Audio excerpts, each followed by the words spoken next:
Hello, hello, hello. Hyper Light Breaker is in early access. It's finally out. And man, this game is in a rough state, to say the least. Yes, it's in early access and will stay in early access for about a year. But Heart Machine is also asking almost $30 for the early access. I think for the first week or so, they are including Hyper Light Drifter, which takes place in the same universe. But you're getting that and Hyper Light Breaker for $26. That's more of an okay deal, but I think this game is way too overpriced for what it actually is. And I maybe should have seen this coming because it's been delayed a few times. From what I remember, the early access was supposed to release early last year. So what is Hyper Light Breaker? It is a third-person action-adventure with some RPG elements and some roguelite elements, where the goal is to defeat the Abyss King. To do so, you obviously need to gear up, complete some objectives, kill some bosses in order to make that a reality. But let's start off with the good parts of the game. I think the map and the exploration is the strongest part in the game.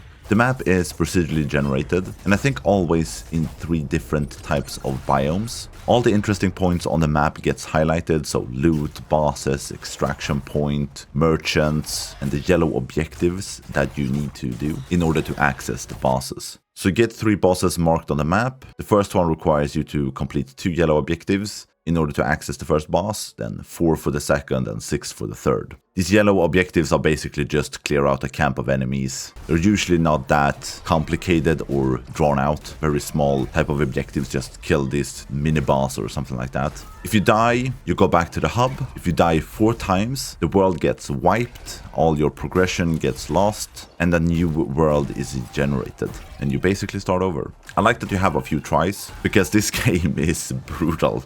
It is hard, but we'll get back to that a bit later. So with all the interesting points marked out, you can easily just ping one of them and then start heading towards that point. And along the way you'll find other enemies, some other loot and that type of stuff. But the game really tries to mainstream the progression a bit with everything marked out on the map, making the gameplay a bit more snappy as you always know where you should go. And I kinda like that, at least for this type of game. It's not a Zelda-esque game where you have this giant world and ton of shit to find and enemies and bosses to fight. What you need to do in this game is gear up, improve your character, and fight the bosses. With that said, I think the visuals are great, very vibrant, very pleasant to look at. And to make your travels a bit easier, you have this floating skateboard basically. And if you jump off something high, you can also glide. Man, these gliders are in every game right now. But it does make travel way easier and way more pleasant. And as I mentioned, if you die, you get back to the hub. In the hub, you can buy gear, you can upgrade gear, improve stats. You won't have access to everything when you start, but as you play, you will unlock more and more.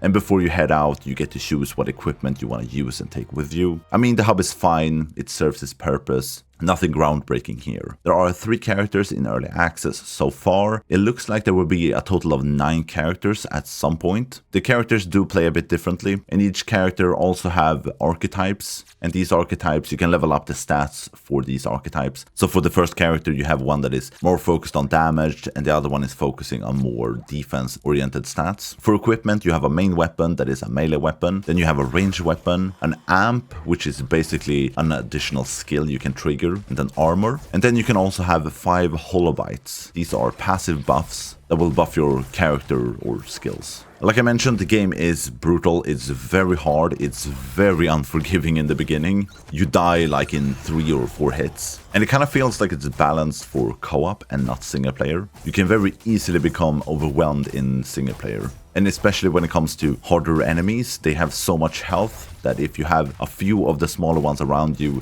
yeah, you're gonna have a bad time. This will also lead to gear being quite hard to attain in the beginning. This will also be compounded by you having very limited healing or no healing in the beginning. But I'll get back to that one a bit later. So the gear you can find is split into 5 rarities, very standard here. You have a few different types of weapons, heavy, dual, sword, balanced, all with different stats and abilities. And as I mentioned, the main goal is to complete the objectives and then fight the bosses. And good gear is really required to do this. You basically do 0 damage on the bosses with standard gear. What makes gearing up a bit easier is that you can send the weapons you find to storage. And storage you can access before you head out on a run. So you can save the better weapons for a later run. The holobites, the passive buffs, can unfortunately not be sent to storage. These you will have to switch out as you find better. The unfortunate thing right now is that the game suffers from a major bug, at least for me, where I can't switch them out. It is very annoying. They just get deleted.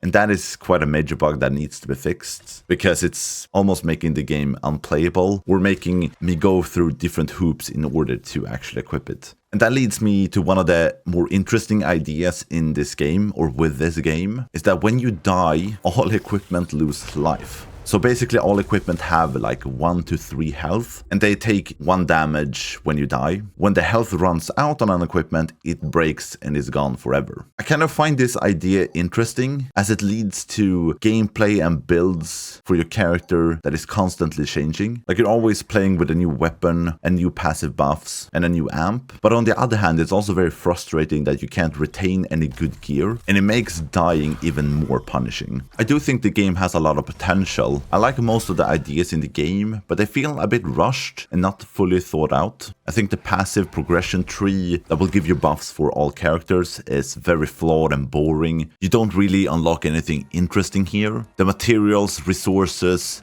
currencies are not explained very well. I would love for it to be a bit more obvious how and where to use them and how you obtain them. And then I don't understand why you can't pause the game. Yes, it makes sense if you play in co-op, but if you play in single player, why can't I pause the game? It is so annoying not to be able to go to the fucking bathroom in a game because you can't pause it at any time. There is no reason not to have a pause function in a game. I've been playing a lot of PoE 2, Path of Exile 2. It's also in early access. And in that game you can die very quickly. But you can also pause that game whenever you want to. It is so nice to be able to pause the game whatever you want to, because something else might take your attention span for a few seconds, half an hour, or however long it is. I don't understand why this game doesn't have a pause function when you're playing in single player. And one of the most annoying things about the game is how the healing works. When you start the game, you have no medkits. You have no way to heal your character, basically, except finding health when you kill an enemy, or finding a flower that gives you like 5 health back. So the first time you die, you get access to the hub, and there first upgrade in the passive tree for your characters. The first thing in that tree is expanding in medkit capacity. I don't really know why it says expanding, because you don't have one. Like, there is nothing to expand here. You get your first medkit here, and without it, you can't heal in the game at all. Like, sure, you are technically expanding your capacity for medkits from 0 to 1, but that's just the start. To be able to heal with your medkit, you need to gather medigems. And I think you need 3 to be able to use your medkit. And you find these randomly by picking up flowers in the map. Not all gives you medigems. I think it's like a 50-50 ratio. You get healed 5 or you get one of these. So if you've collected a bunch of these and you head out from the hub to the map, they will convert the medigems to 1 medkit for that run. If you're on a run and have used your medkit, you can go to one of the checkpoint markers, and there you can replenish a medkit. But for what I have experienced, you can only do this once per checkpoint stone. Then you'll have to go to the next one, and the medkit cost is higher. And with enemies killing you with 1 to 4 blows in the beginning, this is really tough. Making you harvest flowers in a fast-paced action game, this is not really why I play this game. It would make much more sense if you had at least 1 medkit, or 2 or 3 even, and then at these checkpoint stones you could replenish them once or twice per run. That would lead to a much more pleasant experience. I don't like this difficulty by removing features, and I don't think this game needs it either. The elite enemies and bosses are really hard as it is. Like, one of the better aspects of the game is the swordplay, like the melee combat. That is fluid and works great for the most part. The only gripe I have with it is when you do a skill, you get locked into that skill and can't interrupt it with a dodge. So planning when to use like a 2-second skill is crucial and can really fuck you up because you take so much damage from hits. So I would love to be able to dodge out of skills, just cancel them outright. Like, I don't care if the skill goes on cooldown because of this and I miss it, I just want to be able to dodge attacks. And like I said, I think most enemies and bosses are designed well. Like they telegraph their attacks, they have multiple attacks, like the combat is one of the better parts. And what also kind of drags down the experience a bit, at least in the beginning, is that everything is kind of badly explained. It's a bit unclear how everything works. Like how do all the systems work?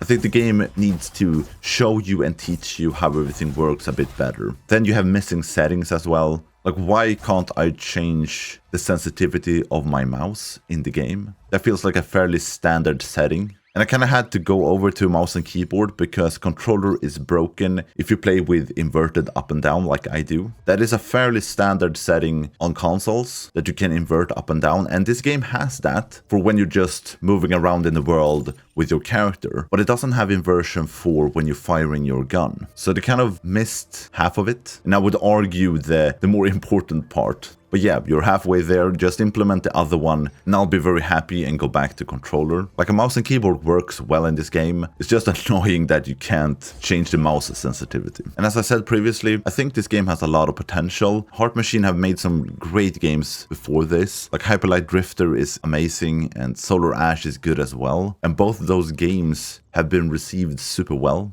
So my expectations were really high for this one. But as it stands now, I can't recommend this game at all. The price is too high for the mess that this game is right now. Hopefully they can fix this game, and that's why it is in early access as well. They want the feedback and to improve the game to what it can be. But they do have a lot of work ahead of them in order to fix this game. But I will check back with this game once it has some major updates, and hopefully at 1.0 it's as great as their other titles. Thank you so much for watching, have a great day, and I'll see you in the next one. Bye.